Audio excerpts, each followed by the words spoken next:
YouTube channel. इससे पहले video part में हमने पढ़ा था logical shift left, logical shift right के बारे में। आज हम पढ़ेंगे अर्थमेटिक शिफ्ट लेफ्ट के बारे में।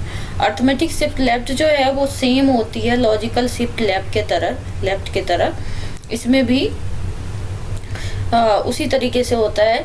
लॉजिकल शिफ्ट लेफ्ट में जैसे हमने किया था, सारे बिट्स जो है वो लेफ्ट साइड में हमारा शिफ्ट हो जाता है। बाकी का जो शिफ्ट होने के बाद जो आपका MSB बिट है वो खाली हो जाता है। ठीक है, ये MSB है, राइट साइड में LSB है। डेटा जो है वो हम मूव करते जाते हैं लेफ्ट साइड में। जैसे कि ये डेटा है, हमने मूव करवा दिया सारे डेटा को लेफ्ट साइड में, लॉजिकल शिफ्ट लेफ्ट में हमने डेटा को मूव करवाया। तो क्या होता है इससे, ये जो हमारा MSB बिट का डेटा है ये बाहर निकल जाता है, ये क्योंकि हमने मूव करवा दिया सारे डेटा को। तो अब ये क्या होगा, लॉस्ट हो जाएगा ये। और हमारा जो LSB बिट है उसको हम 0 पुट कर देंगे LSB के जगह पे। LSB का जगह जो है वो खाली हो जाएगा, यहाँ हम 0 पुट कर देंगे। उसके बाद हमारा आता है रोटेट राइट। रोटेट राइट में क्या होता है कि सारे डेटा जो है राइट साइड में शिफ्ट होगी। LSB बिट जो है शिफ्ट टू MSB प्लेस। अब क्या है कि LSB बिट जो है हमारा,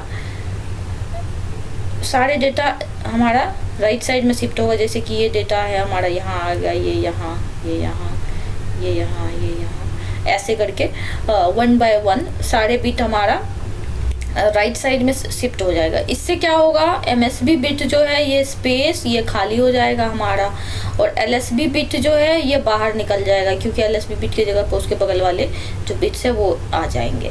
LSB बिट निकल जाएगा। अब क्या होगा, LSB बिट जो है हमारा वो क्या होगा, प्लेस हो जाएगा यहाँ पे MSB बिट की जगह, क्योंकि MSB बिट खाली हो गया। अब हमारा यहाँ से ये डेटा इधर मूव कर गया, तो MSB के जगह पे हम LSB का बिट जो है वो हम यहाँ पे प्लेस करेंगे। ठीक है, तो वही चीज लिखा है LSB bit shift to MSB place. ये होता है रोटेट राइट में। ठीक है, यानी कि रोटेट हो रही है LSB MSB बिट में, रोटेशन हो रही है। LSB बिट उठ के MSB के पास आ जा रहा है। ठीक है, MSB का बिट तो पहले ही शिफ्ट हो गया, प्लेस खाली हो गया था। इस तरीके से होती है। रोटेट लेफ्ट में क्या होगा, सीधा अपोजिट होगा रोटेट राइट का। इसमें क्या होगा, MSB बिट जो है वो शिफ्ट हो जाएगा LSB प्लेस पर। इसमें क्या होगा, सारी डेटा जो है लेफ्ट साइड में शिफ्ट होती जाएगी। यानी कि जो हमारा LSB बिट है, जैसे ये डेटा यहाँ आ गई, सब डेटा जैसे ही शिफ्ट होती जाएगी तो LSB बिट जो है हमारा ये प्लेस खाली हो जाएगा, वैकेंट हो जाएगी। वैकेंट होने के बाद क्या होगा कि हम MSB बिट का डेटा यहाँ पे पुट कर देंगे। MSB बिट यहाँ पे प्लेस हो जाएगी, यानी कि कॉपी हो जाएगी यहाँ पे LSB की जगह पर। तो ये रहता है रोटेट लेफ्ट में। तो ये रहा हमारा शिफ्ट ऑपरेशन, जो rotate right, rotate left, logical shift left, logical shift right हमने देखा। अब हमारा तीसरा जो इंस्ट्रक्शन आता है प्रोग्राम कंट्रोल इंस्ट्रक्शन। अब इसकी क्या ज़रूरत है, प्रोग्राम कंट्रोल का पहले हम समझेंगे काम क्या है। प्रोग्राम कंट्रोल, इसमें प्रोग्राम काउंटर यूज होता है प्रोग्राम कंट्रोल इंस्ट्रक्शन। ठीक है, प्रोग्राम काउंटर का क्या काम होता है, ये फेच करता है एड्रेस को। मोस्ट रिसेंट जो इंस्ट्रक्शन है, जो एग्जीक्यूट होने वाला है, जो रेडी है एग्जीक्यूट होने के लिए, उसका एड्रेस ये फेच करती है प्रोग्राम काउंटर। ठीक है, प्रोग्राम काउंटर जो है एग्जीक्यूट्स इन सीक्वेंशियल ऑर्डर।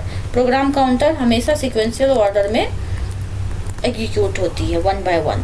कौन सा इंस्ट्रक्शन अब नेक्स्ट है, रेडी क्यू में जो इंस्ट्रक्शन है, कौन सा मोस्ट रिसेंट इंस्ट्रक्शन जो कि एग्जीक्यूट होने वाली है, तो वो हमारा प्रोग्राम काउंटर में जाता है। ठीक है, प्रोग्राम कंट्रोल इंस्ट्रक्शन जो है वो रिमूव करती है लिमिटेशन को। प्रोग्राम काउंटर का जो लिमिटेशन है उसको ये रिमूव कर देती है प्रोग्राम कंट्रोल इंस्ट्रक्शन। यहाँ पर एक बेनिफिट्स हो गया, प्रोग्राम काउंटर के लिमिटेशन को यहाँ पर रिमूव किया है।